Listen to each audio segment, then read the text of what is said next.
Acres Farm, and today we're going to be doing part 2 of our post puller, tree puller build. So as you can see, we have the main attachment assembled, welded. We've got a little bit of cleanup work to do here. You can see there's no end plates on, but today the focus is going to be on finding a way to economically power our hydraulic cylinder that operates these teeth on the front of this post puller. I've got an older tractor that doesn't have a third function for the loader, and so we're going to get a little bit of creative here and ideally do this on a budget that some of you at home with older model tractors could replicate, and hopefully also save yourself a little bit of money. That's the plan today at Tuckaway Acres Farm. All right, so we've got our hydraulic lines routed for the tractor. Here's the end of these.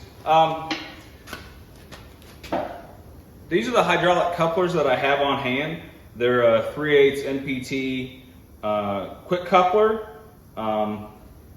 You know, they're not what the standard skid steer quick coupler is. So yeah, obviously I'll have a matching set on the tractor, and it's logical to say, well, if you ever get a skid steer attachment, you know, that you didn't build yourself, your hydraulic couplers aren't going to match up. And that's true.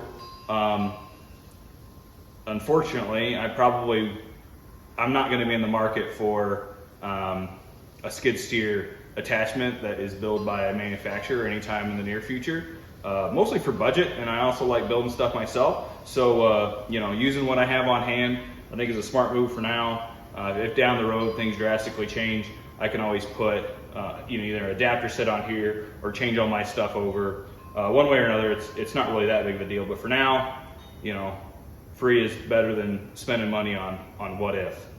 All right, so let's go ahead and move on to the back of the tractor and get some hydraulic lines ran up here, and then we'll figure out how we want to secure these hoses properly.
Hey, so I'm back. I had to take a break from this project for a couple days. The main reason being, I went to route all of these hydraulic lines, and you know, I kind of went to the internet to figure out what might work well, what looks good, just kind of looking for some inspiration. I came across these clamps. They're specifically made to mount hydraulic lines to truck or tractor or whatever, but there's just the price point on these, they were like $5, and I thought for $5 I can't spend less than that in my time to fabricate something, and it's not going to come out, you know, anywhere as clean as that. So I bought like 8 of these.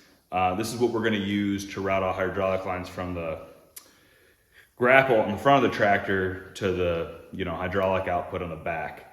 I've already installed a couple of them. They go on super easy. You know, just tack weld them in place and then bolt your lines down. So let's go ahead and put the rest of these on, and we'll see how this comes out.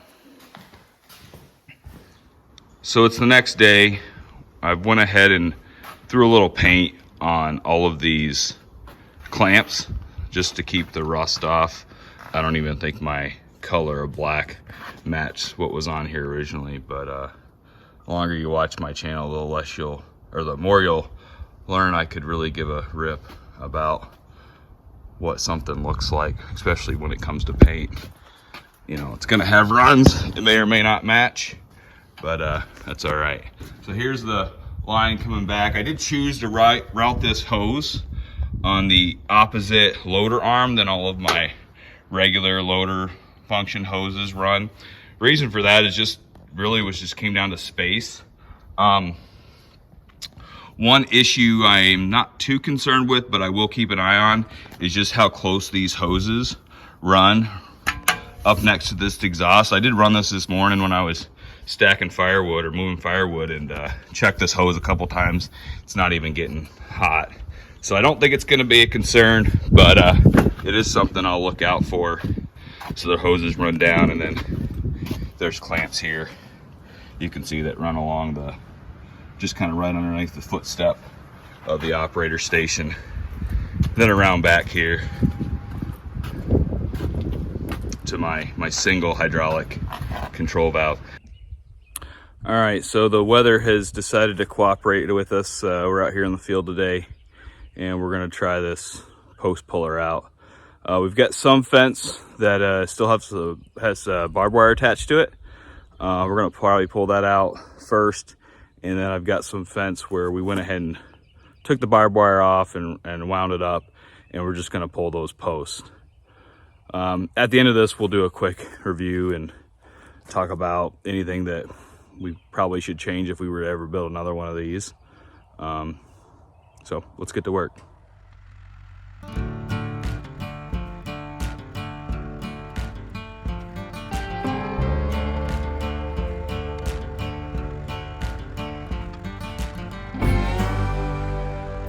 So you'll notice there's a fence directly behind the fence row that we're currently removing. The reason for that is there used to be cattle on this farm before we started renting it, and they used pasture that was up by the original homestead and then a pasture that was farther back. And this two fence system created a laneway that connected those two pastures with a hay field in between, or a field that was only used for cutting hay. And the way our operation works now is we rotationally graze the entire farm, and so this need for a dedicated laneway is no longer necessary. And so taking this lane out gives us a little bit more flexibility. Be able to rotationally graze the cattle, as well as have just one less thing to mow around. The long-term goal is to replace the second fence that we're not working on today with a high tensile electric fence. That'll likely be done later on this year.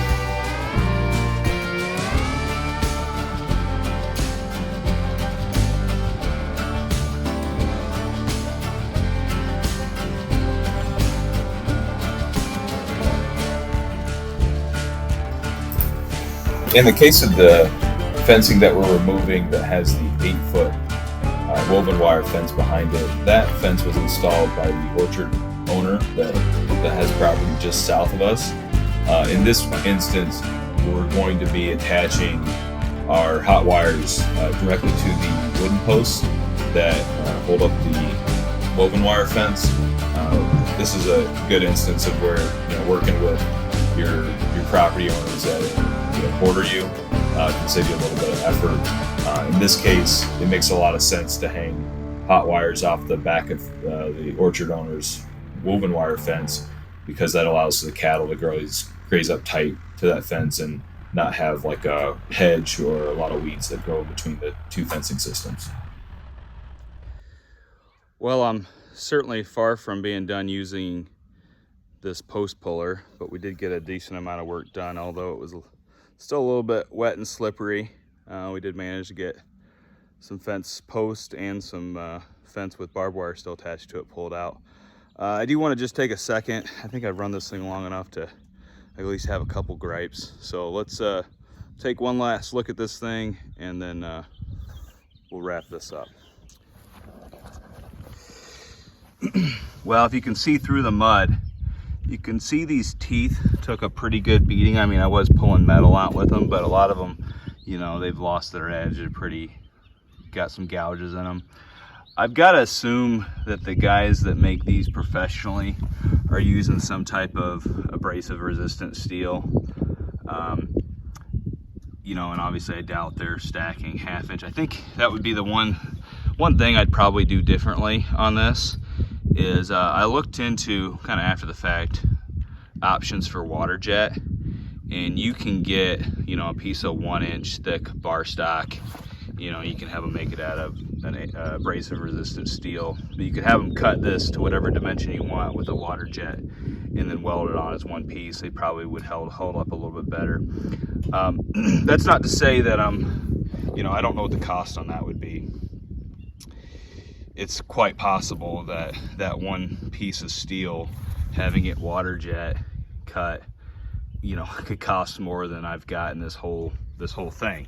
So if that were true, then I think I'd probably just live with a little bit of teeth that are able to get beat up, because overall I think it worked pretty good. Pretty happy with it. There were a couple times where I tried to pull posts that were, you know, in next to a tree, and the tree had gone around them, and there was just no way of pulling that post out without trying to pull the whole, you know, maple tree down, which wasn't going to happen. So in those conditions, you know, I was able to pull on that post enough to lift the whole back end of the tractor up, and I didn't get any kind of bending or deformation from this puller. So I think it's probably seen the worst that it can see, and it's still working pretty good. So with that, I'm pretty happy. You know, one thing I do want to talk through, if you're building one of these, what your different hydraulic options are. So obviously I chose to run, you know, the hydraulics off of the rear remote. I've got one rear remote on this, and I think the speed was fine. I could open and close those jaws pretty quickly, and I was happy with that. You know, some guys, if you got a third function up here, obviously that's what this is designed. That's what that would be designed for. I don't have a third function.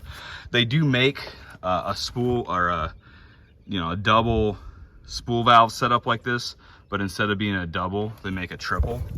And so that would have been one way I could have took my hydraulic input and had 3 outlets from it.